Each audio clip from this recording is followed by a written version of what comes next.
북한에는 비공식 시장에서 물건을 팔며 살아가는 장마당 상인들이 있다고 합니다. 국가 배급이 끊기면서 대부분의 사람들이 이곳으로 모여든다고 하죠. 하지만 그 삶은 정말 처참하다고 합니다. 조금만 실수해도 곧바로 수용소에 끌려가거나 처형까지 당할 수 있다고 하는데요. 오늘의 사연자분 또한 한 전단지로 인해 끔찍한 일을 겪고 결국 살기 위해 탈북을 하게 되었다고 합니다. 이후 한국에 도착한 그들의 모습은 모두를 경악하게 만들었을 정도라고 하죠. 대체 무슨 일이 있었던 걸까요?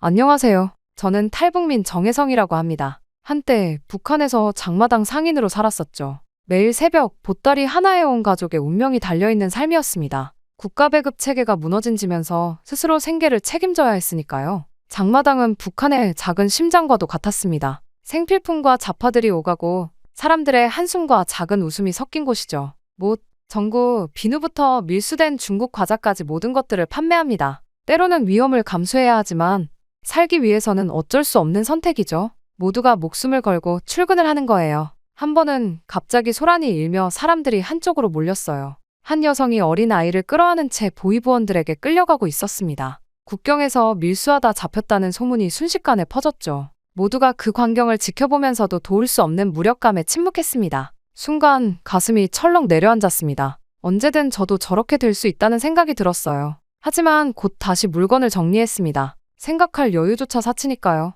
웃는 얼굴로 손님을 맞이했지만 마음 한구석은 무겁기만 했습니다. 이뿐만이 아니었습니다. 이후 더 충격적인 사건이 벌어졌어요. 장마당 구석에서 한 남성 상인이 쓰러진 채 발견되고 말았죠. 단속의 압박으로 음독 자살한 것이었습니다. 그 상인은 얼마 전까지 제 옆에서 장사하던 사람이었죠. 보위부원들은 재빨리 나타나 시신을 치웠습니다. 사람들은 잠시 그를 기억했지만 곧 다시 각자의 삶으로 돌아갔어요. 살아남기 위해선 그럴 수밖에 없었습니다. 저도 마찬가지였죠. 가슴은 무겁지만 다시 웃는 얼굴로 손님을 맞이했습니다. 집으로 돌아가는 길, 문득 하늘을 올려다봤어요. 매일 같은 불안과 공포 속에서 살아가는 것이 점점 견디기 힘들어졌어요. 두 사람의 비극적인 모습이 계속 떠올랐습니다. 밀수하다 잡힌 여성과 자살한 박동철, 그들과 저희 차이는 단지 운이 좋았다는 것뿐이었어요. 언제 걸릴지 모르는 두려운 마음과 함께 저는 그날 잠에 들었습니다. 물론 그때는 알지 못했죠. 곧 제 인생을 완전히 뒤흔들 일이 일어날 거란 사실을 말입니다. 며칠 뒤 장마당으로 향하던 저는 하늘에서 떨어지는 하얀 종이 조각들을 보았습니다. 마치 눈이 내리는 것 같았지만 그건 종이었어요. 수백 장의 전단지가 하늘에서 휘날리며 마을 전체에 떨어지고 있었습니다. 사람들은 놀라서 하늘을 올려다봤습니다. 어떤 이들은 재빨리 떨어진 전단지를 주워보았고 또 어떤 이들은 겁에 질려 피했죠. 저도 땅에 떨어진 전단지 한 장을 집어들었습니다. 이후 곧바로 얼어붙고 말았죠. 남한에서 보낸 것이었어요. 전단지에는 서울의 번화가, 풍성한 식탁, 자유롭게 웃는 사람들의 모습이 컬러 사진으로 담겨 있었습니다. 자유를 찾아오세요. 더 나은, 더 행복한 삶이 기다립니다. 라는 문구가 선명했죠. 숨이 멎는 듯 했습니다. 그때였습니다. 순식간에 보위부원들이 나타나 거리로 쏟아져 나왔어요. 그들은 사정없이 전단지를 수거하고 주워보는 사람들을 날카롭게 노려봤어요. 저는 재빨리 전단지를 옷 속에 숨겼습니다. 심장이 미친 듯이 뛰었죠. 순식간에 마을 전체가 혼란에 빠졌습니다. 이렇게 대규모로 전단지가 뿌려진 건 처음이었어요. 보위부원들이 장마당 구석구석을 뒤지며 전단지를 찾아다녔습니다. 일부 주민들은 겁에 질려 자신이 주운 전단지를 스스로 보위부에 바치기도 했죠. 그날 장마당은 평소와 전혀 다른 긴장감이 감돌았습니다. 사람들은 작은 소리로 전단지에 대해 이야기했어요. 나만의 부유함이 정말일까? 저런 세상이 정말 존재할까? 의문과 두려움과 희망이 뒤섞인 목소리들이었습니다. 집에 돌아온 후 아내와 딸이 잠든 시간에 홀로 화장실에서 전단지를 펼쳐봤습니다. 서울의 밤거리, 화려한 네온사인, 웃는 사람들, 북한과 남한의 경제 지표를 비교한 도표까지 있었죠. 그 차이는 분명했습니다. 가슴 한쪽이 뜨거워졌습니다. 눈물이 흘렀어요. 이런 세상이 존재한다면, 딸 예나도 저런 풍요로운 환경에서 자랄 수 있다면, 하지만 동시에 공포가 엄습했습니다. 이런 생각 자체가 위험했으니까요. 그날 저는 밤새 잠을 이루지 못했습니다. 전단지는 불에 태워 흔적도 남기지 않았지만 그 내용은 제 마음속에 깊이 박혔어요. 하지만 이건 겨우 시작일 뿐이었죠. 전단지 사건이 있은 지 일주일 후 마을 방송에서 모든 주민들에게 중앙광장으로 집합하라는 명령이 떨어졌습니다. 불길한 예감에 가슴이 무거워졌죠. 이런 갑작스러운 집합 명령은 보통 좋은 일이 아니었으니까요. 아내 경희와 함께 광장으로 향했습니다. 딸 예나는 학교에서 선생님과 함께 오기로 했어요. 광장 중앙에는 임시 단상이 설치되어 있었고 보위부원들이 주변을 삼엄하게 경비하고 있었습니다. 군용 트럭이 도착하고 손이 뒤로 묶인 세 사람이 끌려 나왔습니다. 박두철, 이정수, 함선이었어요. 모두 저와 같은 장마당 상인들이었죠. 그들의 창백한 얼굴에는 고문의 흔적이 역력했습니다. 보위부 간부가 마이크를 잡고 그들의 죄목을 낭독했습니다. 적대 국가에서 살포한 전단지를 소지하고 이를 다른 주민들에게 보여주며 반국가 선전을 했다는 것이었어요. 형벌은 단 하나, 사형이었습니다. 세 사람은 목에 하얀 천을 두른 채 단상 위에 무릎을 꿇었고 총성이 울렸습니다.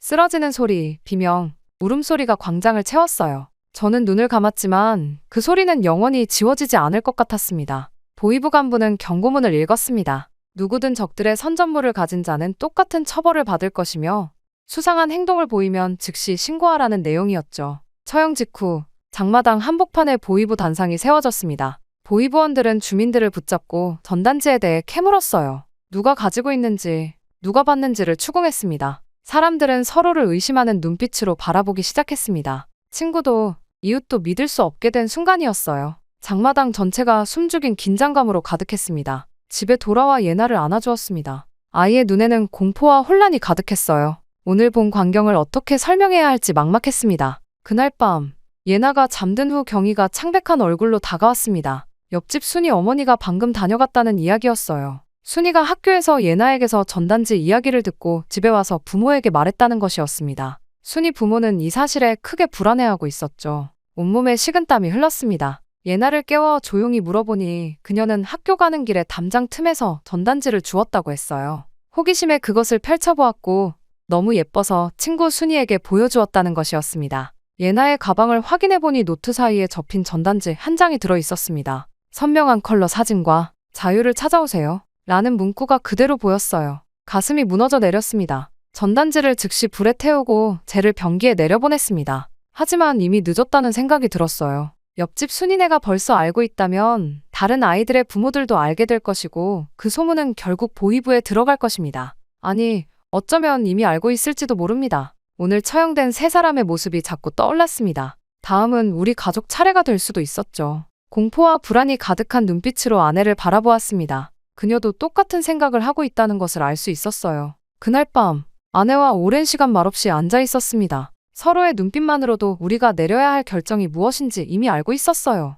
여기 남아있는 것은 죽음을 기다리는 것과 같았습니다. 결국 제가 먼저 입을 열었습니다. 우리는 탈북해야 한다고.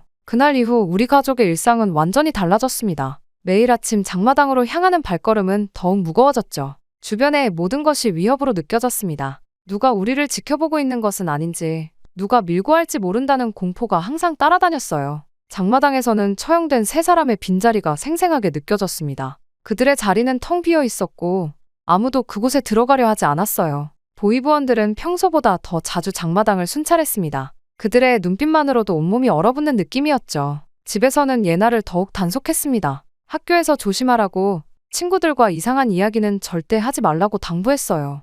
예나는 어린 나이에 비해 상황을 잘 이해했습니다. 아이의 눈에도 두려움이 서려 있었죠. 처형 장면을 목격한 후 그녀는 가끔 악몽에 시달렸습니다. 아내 경희와는 매일 밤 탈북 계획을 조금씩 구체화했습니다. 속삭이듯 작은 소리로 혹시 누가 엿들을지 모르니 때론 종이에 써서 바로 불태우기도 했어요. 우리의 계획은 단순했습니다. 국경을 넘어 중국으로 그리고 제3국을 거쳐 남한으로 가는 것이었죠. 하지만 현실은 녹록지 않았습니다. 국경은 철저하게 감시되고 있었고 국경을 넘다 잡히면 처형이나 정치범 수용 소행이 확실했어요. 돈도 필요했습니다. 브로커에게 지불할 돈, 국경을 넘은 후 필요한 생활비, 그리고 만일의 사태에 대비한 뇌물까지. 장마당에서 물건을 팔아 몰래 돈을 모으기 시작했습니다. 평소보다 일찍 나가고 늦게 돌아오며 가능한 많은 것을 팔려고 노력했어요. 하지만 조심해야 했습니다. 갑자기 돈을 많이 모으는 것도 의심을 살 수 있었으니까요. 일주일이 지났을 무렵 옆집 순이네 집에 보위부원들이 찾아왔다는 소식을 들었습니다. 그들은 순이에게 예나와 나눈 대화에 대해 물었다고 해요. 다행히 순이는 전단지 이야기를 하지 않았지만 보위부가 이미 우리 주변을 조사하고 있다는 사실이 분명해졌습니다. 그날 밤 결정적인 계기가 찾아왔습니다. 이웃 주민이 몰래 찾아와 저에게 경고했어요. 보위부가 장마당 상인들의 명단을 확인하고 있으며 의심스러운 사람들을 조사하려 한다는 것이었습니다. 제 이름도 그 명단에 있다고 했죠. 더 이상 기다릴 시간이 없었습니다. 그날 밤 아내와 최종 결정을 내렸어요. 일주일 안에 떠나기로 했습니다. 당장 필요한 것들만 챙기고 나머지는 모두 버려야 했죠. 30년 넘게 살아온 고향을 등지는 결정이었습니다. 다음 날 저는 장마당에서 믿을 수 있는 사람을 조심스럽게 수소문했습니다. 탈북 브로커를 찾기 위해서였어요. 위험한 행동이었지만 더 이상 선택의 여지가 없었습니다. 마침내 한 노인의 도움으로 조광필이라는 중개인을 소개받았습니다. 조광필과의 첫 만남은 마을 외곽 폐가에서 이루어졌습니다. 그는 40대 중반의 마른 체격 남성이었고 말은 적었지만 눈빛이 날카로웠어요. 그는 탈북에 필요한 비용과 위험성을 냉정하게 설명했습니다. 우리 가족 셋이 국경을 넘기 위해서는 상당한 금액이 필요했죠. 집으로 돌아오는 길 깊은 생각에 잠겼습니다. 이 위험한 여정이 성공할 확률은 50%도 되지 않을 것이라고 조광필은 말했어요. 하지만 여기 남아 언제 잡혀갈지 모르는 공포 속에 사는 것보다는 나았습니다. 적어도 우리는 자유를 향한 희망을 가질 수 있었으니까요. 마지막으로 조광필은 놀라운 이야기를 꺼냈습니다. 다른 장마당 상인들이 함께 갈 겁니다. 10명 정도의 사람들이 다 함께 움직이게 될 거예요. 그 말에 저는 깜짝 놀랐습니다. 모두들 감시하고 불안에 떠느라 저와 같은 생각을 할 거라고는 상상도 하지 못했거든요. 그의 말에 왠지 모를 위안이 되었습니다. 제가 잘못된 것이 아니라는 위안이 말이죠. 그렇게 우리는 매일을 마지막 날처럼 살았습니다. 장마당에서의 일상은 계속되었지만 속으로는 끊임없이 계획을 세웠어요. 조광필의 지시에 따라 필요한 돈과 물품을 차근차근 모았습니다. 장마당에서 평소보다 더 열심히 일했습니다. 의심을 피하기 위해 너무 급격한 변화는 주지 않으려 했죠. 오히려 평소보다 더 평범하게 행동하려 노력했습니다. 보이부원이 지나갈 때면 공손하게 인사하고 주변 사람들과도 적당히 어울렸어요. 하지만 모든 대화에서 긴장을 놓지 않았습니다. 조금씩 물건을 팔아 현금으로 바꿨습니다. 지폐는 몸에 밀착되는 허리띠 안에 숨겼어요. 중국 위안화가 필요하다는 조광필의 말에 따라 장마당에서 은밀하게 환전도 진행했습니다. 위험한 일이었지만 이제 돌이킬 수 없는 강을 건너고 있었죠. 집에서는 아내 경희가 필수품을 준비했습니다. 너무 많은 짐은 의심을 살 수 있어 최소한의 옷까지, 약간의 식량, 그리고 신분증만 챙겼어요. 사진 한 장도 가져갈 수 없다는 사실이 가슴 아팠습니다. 30년 넘게 살아온 흔적을 모두 지워야 했으니까요. 예나에게는 아직 자세한 이야기를 하지 않았습니다. 단지 여행을 간다고만 말했어요. 어린아이가 무심코 말실수를 할까 두려웠습니다. 하지만 예나의 눈빛은 무언가 심상치 않음을 느끼고 있는 듯했어요. 아이는 어린 나이에도 불구하고 상황의 심각성을 직감하는 것 같았습니다. 조광필과는 일주일에 한 번 마을 외곽에서 비밀리에 만났습니다. 그는 국경 상황과 이동 경로에 대한 정보를 전해주었어요. 압록강을 건너 중국으로 들어간 후 지정된 안전가옥에서 다음 이동을 기다리라는 지시였습니다. 중국 공안에 잡히지 않도록 조심해야 했고 만약에 사태에 대비한 비상 연락처도 받았죠. 그러다 출발 3일 전 위기가 찾아왔습니다. 보위부에서 장마당 상인들을 대상으로 특별 조사를 시작했다는 소식이 들려왔어요. 전단지 사건 이후 감시가 더욱 강화된 것이었습니다. 저의 이름도 조사 대상 명단에 있다는 소문이 돌았죠. 급히 조광필에게 연락했습니다. 원래 계획보다 이틀을 앞당겨 떠나기로 결정했어요. 준비가 덜 되었지만 더 이상 지체할 시간이 없었습니다. 조광필은 무표정한 얼굴로 고개를 끄덕였습니다. 그도 상황의 심각성을 이해한 듯했어요. 집으로 돌아와 아내에게 상황을 설명했습니다. 경희의 얼굴이 창백해졌지만 곧 결연한 표정으로 바뀌었어요. 그녀도 이미 결심을 굳힌 상태였습니다. 우리는 밤사이 마지막 준비를 마쳤습니다. 떠나기 전날 밤 집 주변을 한 번 더 둘러보았습니다. 초라한 집이지만 예나가 태어나고 자란 곳이었어요. 정든 이웃들과 친구들을 두고 떠나야 한다는 사실이 안타까웠습니다. 하지만 이제 돌아갈 수 없는 선택을 했습니다. 마지막으로 예나에게 사실을 알려주었습니다. 우리가 새로운 곳으로 가게 될 것이며 잠시 어려운 시간이 있을 거라고 말했어요. 예나는 순간 눈물을 글썽였지만 이내 용기 있게 고개를 끄덕였습니다. 10살 어린 나이에 그녀는 이미 많은 것을 이해하고 있었던 것 같습니다. 다음 날 새벽, 저희 가족은 깊은 어둠 속에 몸을 숨겼습니다. 저와 아내 경희 그리고 딸 예나는 단 하나의 작은 보따리만 들고 집을 나섰죠. 뒤돌아볼 틈도 없이 우리는 마을을 빠져나왔습니다. 조광필이 정해준 지점으로 향했죠. 도착했을 때 그의 말대로 7명의 사람들이 더 있었어요. 친하진 않았지만 오고 가며 여러 번 마주친 낯이 익는 얼굴들이었죠. 그리고 우리 모두의 얼굴에는 말로 표현할 수 없는 결의가 깃들어 있었습니다.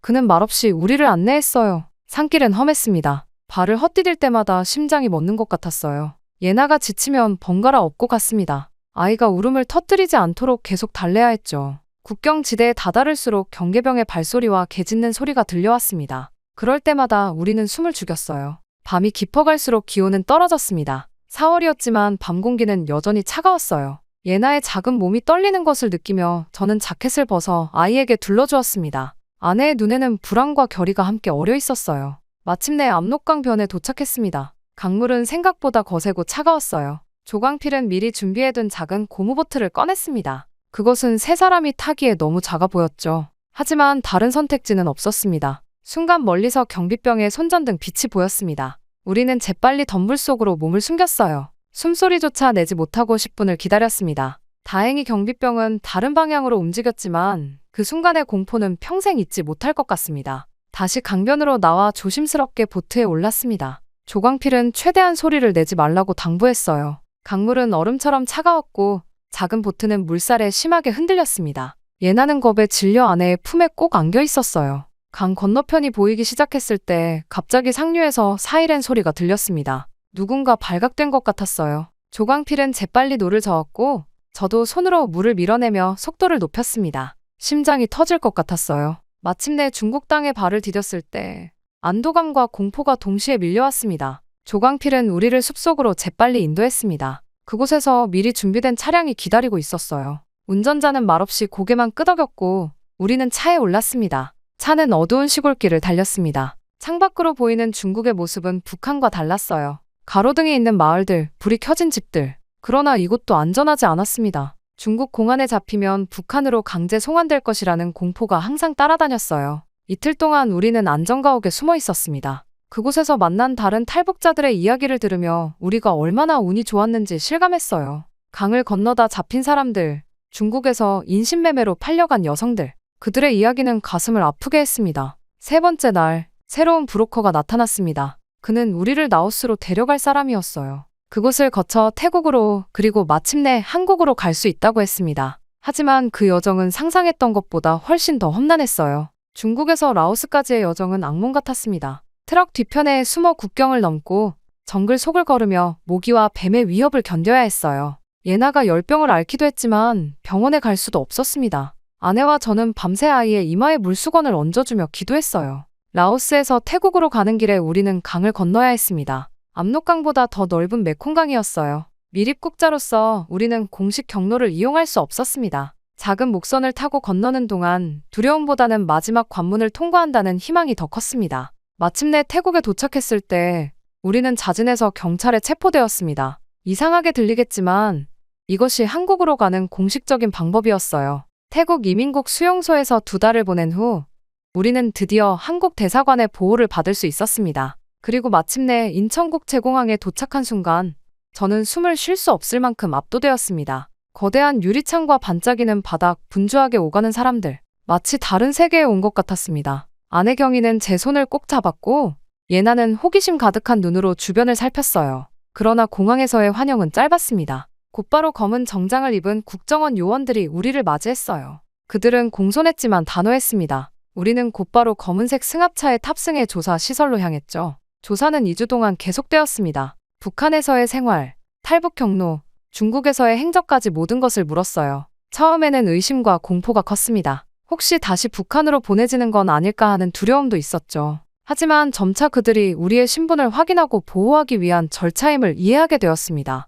조사가 끝난 후 우리는 하나원으로 이송되었습니다. 탈북민들의 한국 적응을 돕는 시설이었어요. 제 머릿속은 혼란스러웠습니다. 이제 정말 자유로운 것인지 이 모든 것이 꿈은 아닌지 의심스러웠어요. 밤에는 자주 악몽에 시달렸습니다. 북한에서의 공개 처형 장면, 국경을 건너던 공포의 순간들이 계속해서 떠올랐죠. 하나원에서 3개월 동안 우리는 한국 사회에 대한 기본 지식을 배웠습니다. 민주주의, 자본주의, 기본적인 컴퓨터 사용법, 지하철 타는 방법. 모든 것이 새롭고 복잡했어요. 때로는 머리가 터질 것 같았습니다. 북한에서는 상상도 할 수 없었던 개념들을 이해해야 했으니까요. 예나는 저보다 빨리 적응해 나갔습니다. 어린 아이들은 언제나 새로운 환경에 더 유연하게 적응하는 것 같았어요. 하나원 내 임시학교에서 예나는 처음엔 말투 때문에 어려움을 겪었지만 금세 다른 탈북 아이들과 친해졌습니다. 하나원에서 나온 첫날, 우리는 정부에서 지원받은 정착금으로 작은 임대 아파트로 이사했습니다. 전기밥솥,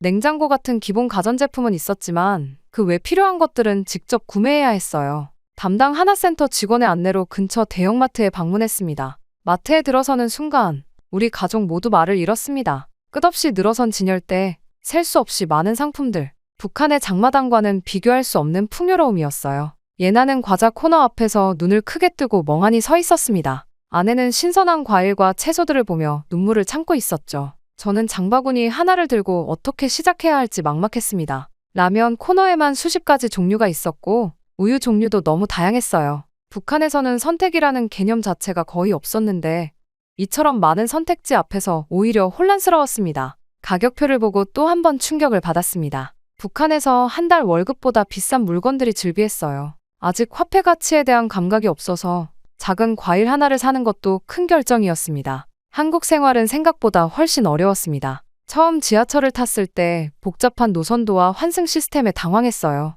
식당에서는 메뉴 주문 방식이 낯설었고 ATM 기계 사용법도 몰라 난감했습니다. 매일이 새로운 도전이었죠. 가장 큰 어려움은 사람들과의 소통이었습니다. 말은 통했지만 남한 사람들이 사용하는 영어 단어와 신조어가 많아 대화를 따라가기 힘들었어요. 사람들은 제 말투를 듣고 금세 저를 탈북민으로 알아차렸고 때로는 불편한 시선을 느꼈습니다. 처음 취업한 공장에서는 북한 말투 때문에 따돌림을 당했습니다. 동료들은 제 말투를 흉내내며 웃었고 점심시간에는 혼자 밥을 먹었어요. 자유를 얻었지만 그 자유 속에서 오히려 더 고립된 느낌이었습니다. 밤이면 가끔 북한에 두고 온 가족들 생각에 눈물을 흘렸습니다. 부모님은 지금 어떻게 지내실까?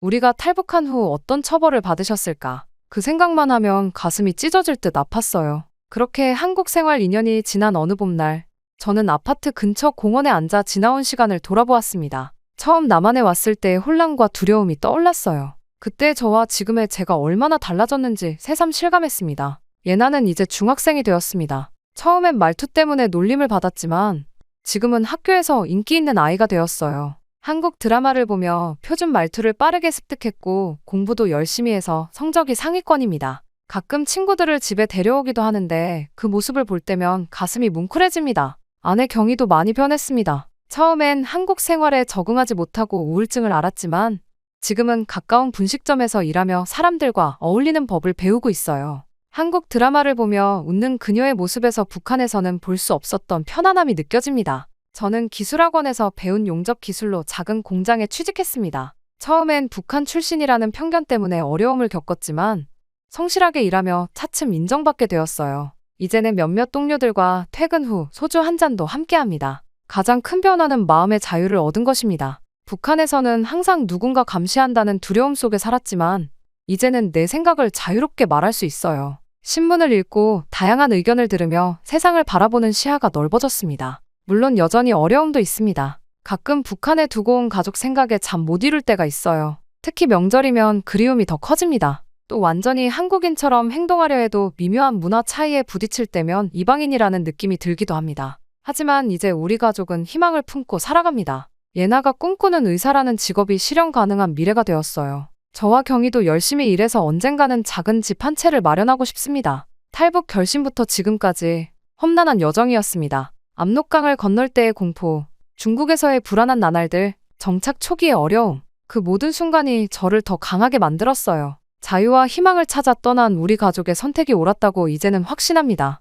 가끔 북한 사람들도 언젠가 자유롭게 살 수 있기를 바라며 별을 바라봅니다. 언젠가 그날이 오면 저는 기꺼이 그들의 정착을 돕고 싶어요. 그것이 제가 받은 도움과 희망을 나누는 방법이라고 생각합니다. 북한 내부에서 심상치 않은 움직임이 포착됐습니다. 최근 한 중장이 극비 문서를 들고 탈북하는 사건이 발생했다고 합니다. 이에 북한 당국은 즉각 최고 경계령을 발동하며 수습에 나섰을 정도라고 하죠. 하지만 더 충격적인 건 그가 가지고 나온 문서의 내용입니다. 내부에서도 철저히 감춰졌던 비밀 프로젝트로 북한 당국은 지금 혼란에 빠졌다고 하는데요.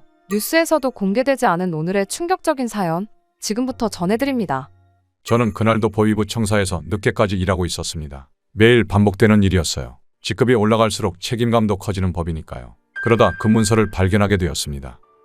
안녕하세요. 저는 탈북민 이현성이라고 합니다. 한때 김정은의 최측근으로 25년간 보위부 중장으로 근무했었죠. 물론 그 일이 있기 전까지는 말입니다. 아직도 그날의 기억이 생생합니다. 그날 밤도 평소와 다르지 않았습니다. 서류 작업을 정리하고 있었어요. 그때 책상 위에 놓인 빨간색 봉투가 눈에 들어왔습니다. 1급 기밀 표시가 붉은 도장으로 찍혀 있었어요. 이상했습니다. 제 책상에 이런 봉투가 올라와 있다는 건 매우 드문 일이었거든요. 가만히 보니 봉투가 살짝 찢어져 있었습니다. 안에 있는 문서가 흐트러져 있었죠. 단순히 정리하려고 문서를 다시 봉투에 넣으려다가 우연히 문서의 첫 페이지 제목이 눈에 들어왔습니다. 실험 프로젝트 진행 현황. 순간 호기심이 생겼습니다. 결국 저는 문서를 꺼내 들여다보았죠. 정치범 및 반체제 인물 가족 우선 선별. 평양 제49연구소.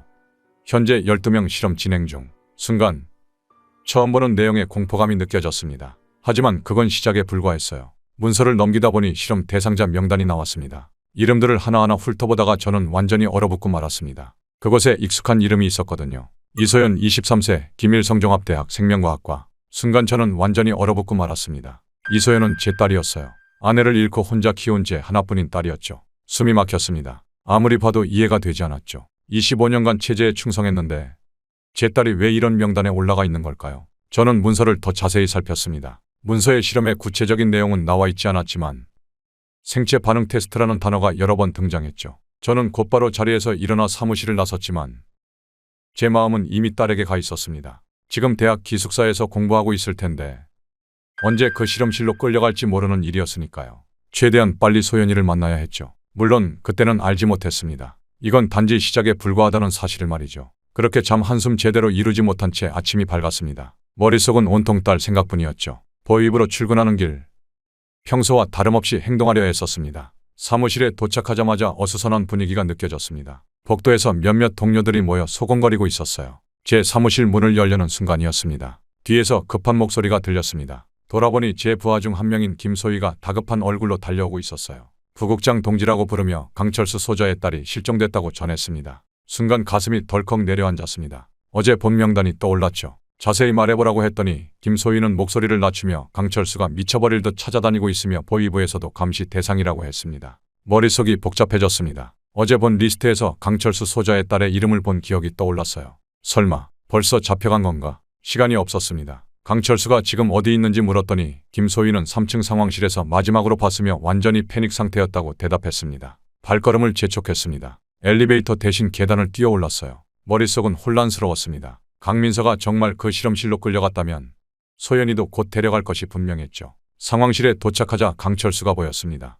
25년지기 동료였죠. 평소에 의젓한 모습은 온데간데 없고 핏발선 눈으로 누군가에게 소리치고 있었어요. 제 목소리에 강철수가 돌아봤습니다. 그의 얼굴은 하루 만에 10살은 늙어 보였어요. 잠시 주변을 둘러보았습니다. 너무 많은 귀가 있었죠. 모두 나가라고 지시했습니다. 나와 소자 동지가 대화할 시간이 필요하다고 했죠. 문이 닫히자 강철수에게 다가갔습니다. 어떻게 된 거냐고 물었더니 강철수는 딸이 어젯밤 사라졌다고 했습니다. 학교 기숙사에서 없어졌는데 CCTV도 없다고 했어요. 무슨 일이 일어나고 있는지 물었습니다. 강철수의 눈빛에는 공포가 서려 있었습니다. 아버지의 공포였죠. 제가 곧 느낄지도 모르는 그 감정이었습니다. 언제부터 없어진 건지 물었습니다. 그러자 강철수는 어제 저녁 9시쯤 기숙사에서 자기 방으로 들어간 게 마지막이라고 했습니다. 룸메이트가 새벽에 화장실 갔다 와보니 침대가 비어 있었다고 했어요. 처음엔 급한 일이 있어 나간 줄 알았는데 하루 종일 연락이 안 된다고 했습니다. 제게 뭔가 알 수 있지 않겠냐고 물었어요. 무슨 말을 해야 할지 망설였습니다. 진실을 말해야 할까? 하지만 지금은 때가 아니었습니다.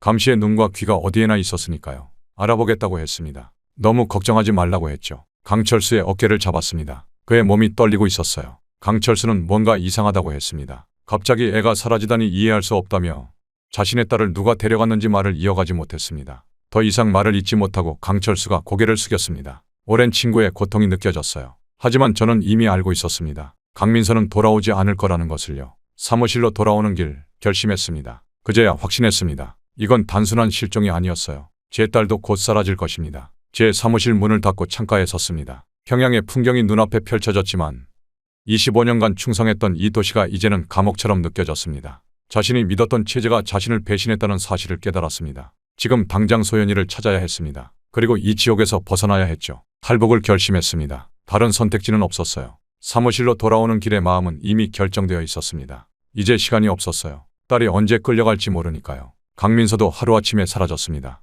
소연이도 언제든 그렇게 될 수 있었죠. 사무실 문을 잠그고 컴퓨터 앞에 앉았습니다. 보위부 내부망에 접속했어요. 제49연구소에 대한 정보를 찾아야 했습니다. 보위부 중장이라는 제 직위로도 접근할 수 있는 정보가 있을 거라 생각했죠. 하지만 제49연구소를 검색하자 접근 권한 없음이라는 메시지만 떴습니다. 다시 시도했지만 소용없었어요. 시스템은 저를 차단했습니다. 이상했습니다. 보위부 중장급에서도 접근할 수 없는 정보라니요. 다른 방법을 찾아야 했습니다. 시간은 계속 흘러가고 있었어요. 소연이를 지키기 위해서는 빠르게 행동해야 했습니다. 종이에 계획을 적었어요. 머릿속으로 계획을 세웠습니다. 우선 보위부 특별 출장이라는 명목으로 중국으로 이동해야 했어요. 그게 첫 번째였습니다. 그 다음은 소연이를 평양에서 안전하게 빼내서 탈출할 수 있는 루트를 만드는 것이었죠. 마지막으로 이 끔찍한 실험에 관한 데이터를 확보해서 세계에 폭로할 생각이었습니다. 북한의 비밀을 세상에 알려야 했어요. 종이를 바라보았습니다. 25년 동안 체제에 충성했던 제가 이제는 북한을 탈출하려는 계획을 세우고 있었어요. 어이없는 상황이었습니다.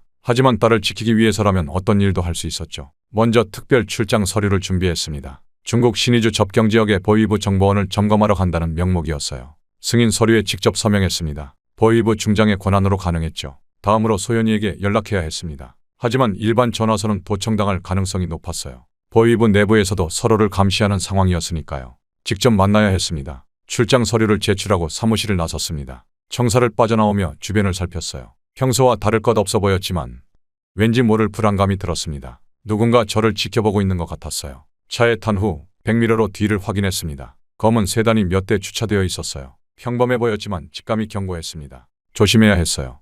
김일성종합대학으로 향했습니다. 소연이를 만나기 위해서였죠. 도중에 몇 번 방향을 바꾸었어요. 미행이 있는지 확인하기 위해서였습니다. 검은 세단 한 대가 계속 따라오는 것을 확인했어요. 불안감이 커졌습니다. 내부 감찰팀이 이미 저를 감시하기 시작한 것 같았어요. 하지만 지금 돌아설 수는 없었습니다. 소연이를 위해서는 무슨 일이 있어도 계속 나아가야 했죠. 우회로를 택했습니다. 미행을 따돌리려는 시도였어요. 복잡한 골목길로 들어가 속도를 높였습니다. 백미러로 확인하니 검은 세단이 보이지 않았어요. 잠시 안도했습니다. 대학 근처에 도착했습니다. 소연이에게 문자를 보냈어요. 곧 만나자는 내용이었습니다. 그리고 기다렸죠. 창밖을 바라보며 생각했습니다. 이 계획이 성공할 확률은 얼마나 될까요? 북한에서 탈출하기란 거의 불가능에 가까웠습니다. 특히 보위부 중장과 그의 딸이라면 더욱 감시가 심할 테니까요. 하지만 다른 선택지는 없었습니다. 소연이를 그 끔찍한 실험실에 보낼 수는 없었어요. 강철수의 얼굴이 떠올랐습니다. 그의 딸도 이미 실험실로 끌려갔을 테고 어쩌면 다시는 볼 수 없을지도 모릅니다. 소연이는 연락을 확인했는지 밝은 미소를 지으며 저를 향해 걸어왔어요. 딸을 보니 가슴이 아팠습니다. 소연이는 아무것도 모르고 있었어요. 그리고 저는 곧 그 무거운 진실을 알려야 했습니다. 그때 검은 세단이 지나가는 것이 보였어요. 내부 감찰팀이 저를 찾아냈습니다. 이제 시간이 정말 없었습니다. 소연이와 짧게 대화를 마치고 카페를 나왔습니다. 소연이에게 모든 것을 말해주고 싶었지만 카페는 안전한 장소가 아니었어요. 단지 내일 저녁 특별한 일이 있으니 준비하라는 말만 전했습니다. 소연이의 눈빛에서 의문이 보였지만 더 이상 설명할 시간이 없었어요. 차로 돌아오는 길 주변을 살폈습니다. 검은 세단이 여전히 저 멀리 주차되어 있었어요. 이제는 확실했습니다. 보위부 내부에서 제 행동이 감시당하고 있었어요. 처음엔 단순한 의심이었지만 이제는 직감이 아니라 사실이었습니다. 차에 타고 거울로 뒤를 확인했습니다. 누군가가 전화를 하고 있었어요. 아마도 제 동선을 보고하는 중일 겁니다. 시간이 점점 줄어들고 있었습니다. 다음 날 아침 계획대로 출장 준비를 마쳤습니다. 하지만 딸과의 접촉이 필요했어요. 소연이를 안전한 곳으로 옮기려 했지만 대학 기숙사에 도착했을 때 충격적인 광경을 목격했습니다. 기숙사 입구에 보위부 감찰팀으로 보이는 요원들이 배치되어 있었어요. 심장이 빠르게 뛰었습니다. 그들이 왜 여기 있는지 너무나 분명했죠. 소연이를 감시하고 있었습니다. 아마도 곧 연행할 계획일 것입니다. 더 이상 시간이 없었어요. 사무실로 돌아와 마지막 희망을 걸어보기로 했습니다. 박준호 소자.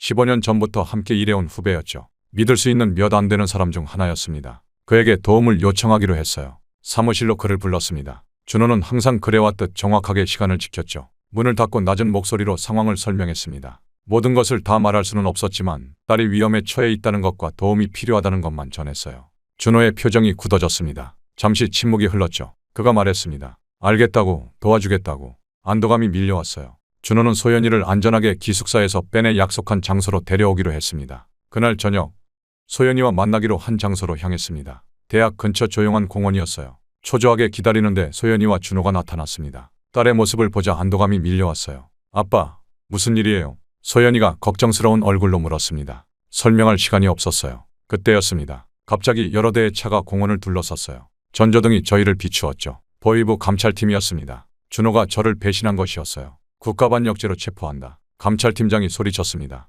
순간 절망감이 밀려왔습니다. 믿었던 후배가 오히려 저를 보위부에 신고했던 겁니다. 모든 것이 무너져 내렸어요. 보위부 요원들이 소연이를 향해 다가갔습니다. 소연이도 연행한다. 곧 제49연구소로 이송될 예정이다. 소연이의 얼굴에 공포가 스쳤습니다. 저는 딸을 보호하기 위해 앞으로 뛰어나갔어요. 하지만 여러 명의 요원들이 저를 막아섰습니다. 그때 예상치 못한 일이 벌어졌습니다. 강철수가 갑자기 나타난 겁니다. 그는 감찰팀을 향해 뭐라고 소리쳤어요. 혼란스러운 상황이 펼쳐졌습니다. 현성, 지금 딸을 데리고 동쪽으로 빠져. 내가 시간을 벌어줄게. 강철수가 외쳤습니다. 망설일 시간이 없었어요. 소연이의 손을 잡고 뛰기 시작했습니다. 뒤에서 고함 소리와 발소리가 들렸어요. 총성도 들렸죠. 강철수가 저희를 위해 희생하고 있었습니다. 공원 동쪽 담장을 넘어 어두운 골목으로 뛰어들었습니다. 소연이는 겁에 질려 있었지만 묵묵히 따라왔어요. 뒤에서는 추격이 계속되고 있었습니다. 아빠, 대체 무슨 일이에요? 소연이가 숨을 헐떡이며 물었습니다. 너를 실험 대상으로 삼으려 했어.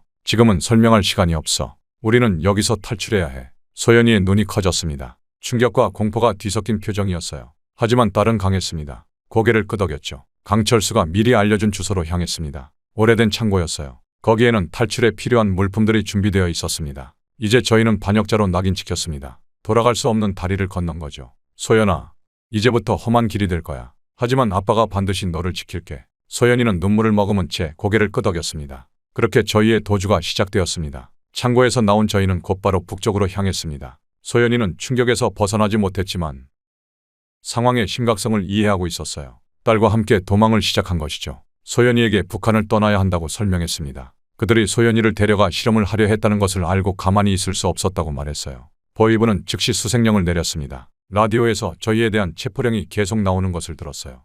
전국적인 추격이 시작된 것이었습니다. 역설적이게도 저는 한때 자신이 직접 탈북자를 쫓던 루트를 거꾸로 이용해 도망쳤습니다. 보위부에서 일하며 국경 감시 체계와 탈북자 경로를 누구보다 잘 알고 있었으니까요. 사흘 밤낮을 이동한 끝에 압록강 인근에 도착했습니다. 국경을 넘기 위해 예전에 체포했던 밀수업자를 찾아냈어요. 충분한 돈을 제시하자 그는 도와주기로 했습니다. 해가 지고 어둠이 내리자 강가로 향했습니다. 작은 보트가 기다리고 있었어요. 소연이의 손을 꼭 잡고 곧 자유로워질 거라고 속삭였습니다. 보트에 올라타려는 순간 갑작스런 불빛이 저희를 비췄어요. 보위부 특수팀이 접근하고 있었습니다. 급히 보트에 올라탔고 즉시 총성이 울렸습니다. 물 위로 총알이 떨어져 물보라를 일으켰습니다. 중국 쪽 강둑이 점점 가까워지던 그때 소연이가 비명을 질렀어요. 딸의 어깨에서 피가 흘러내리고 있었습니다. 총상을 입은 것이었어요. 딸을 안고 상처를 압박했습니다. 소연이는 아프다며 희미한 목소리로 말했지만 조금만 더 참으라고 격려했어요. 마침내 보트가 중국 쪽 강둑에 닿았습니다.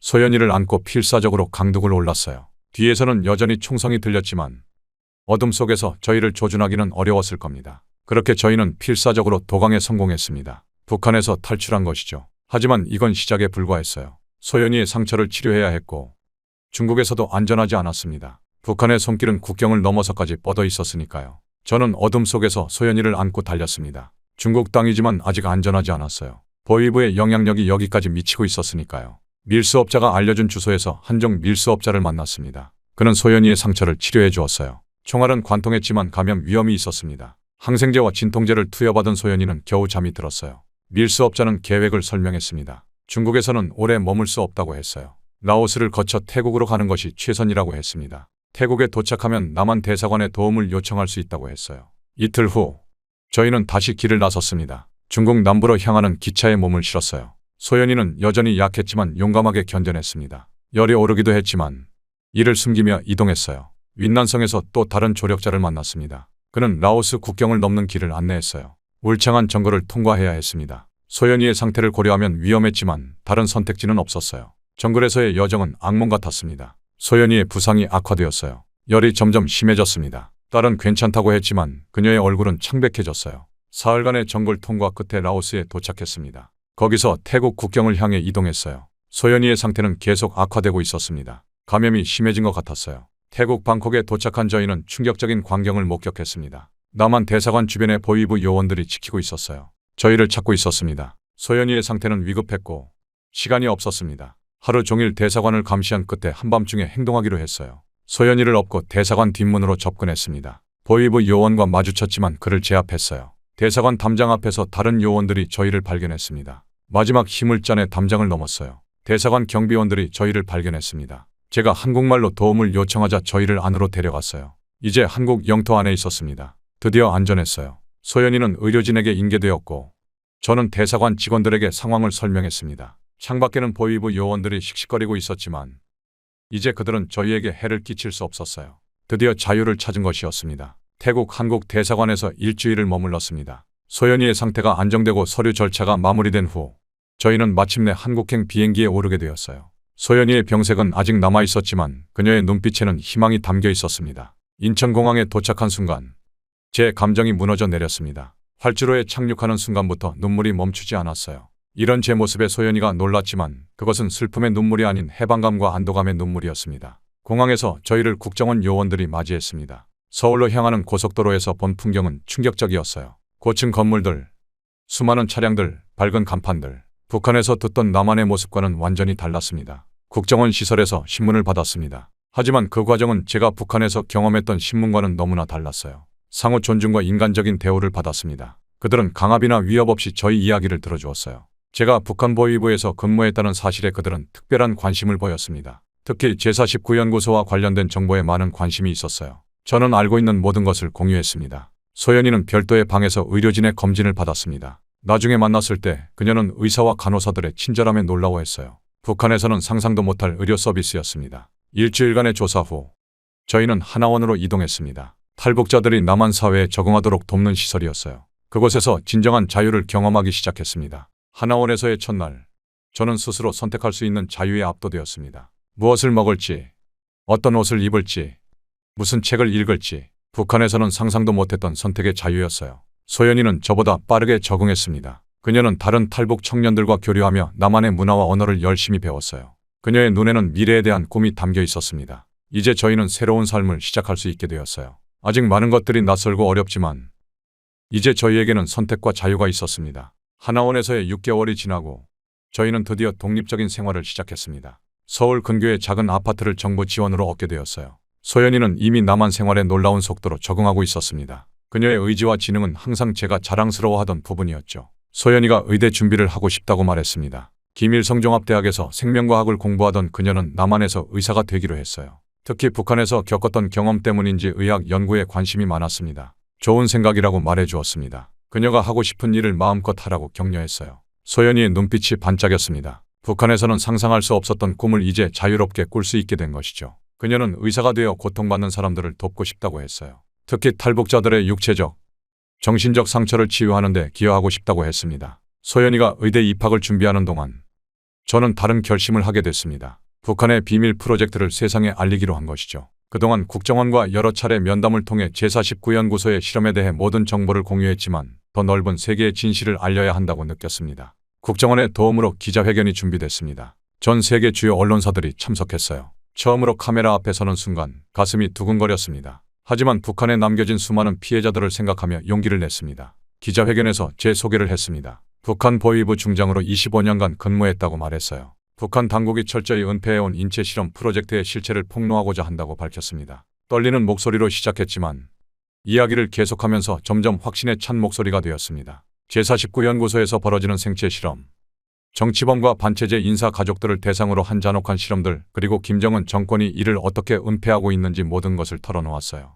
저의 딸도 이 실험의 대상자로 선정되었다고 말했습니다. 그래서 딸을 구하기 위해 목숨을 걸고 탈북을 결심했다고 설명했어요. 기자회견은 전 세계적인 파장을 일으켰습니다. CNN, BBC 그리고 수많은 국제 언론이 저희 증언을 헤드라인으로 보도했어요. 북한 정권은 즉각 부인했지만 제가 제공한 구체적인 증거들 앞에서 설득력을 잃었습니다. 기자회견 이후 저는 북한 인권 단체들과 협력하기 시작했습니다. 강연과 증언을 통해 북한의 인권 유린 실태를 알리는 데 앞장섰어요. 때로는 위협도 받았습니다. 북한 요원들의 암살 시도가 있다는 정보도 있었어요. 하지만 물러설 수 없었습니다. 제가 직접 경험하고 목격한 북한 체제의 실체를 세상에 알리는 것, 그것이 제가 해야 할 일입니다. 소연이는 저희 활동을 전적으로 지지해 주었습니다. 때로는 함께 강연에 참석하기도 했어요. 딸은 의대 입학 준비와 함께 탈북 청년들을 위한 교육 봉사도 시작했습니다. 그녀의 경험이 다른 탈북 청소년들에게 희망이 되길 바라는 마음에서였죠. 어느 날 저녁, 한강이 내려다보이는 공원 벤치에 앉아 소연이와 이야기를 나눴습니다. 서울의 화려한 야경이 눈앞에 펼쳐져 있었어요.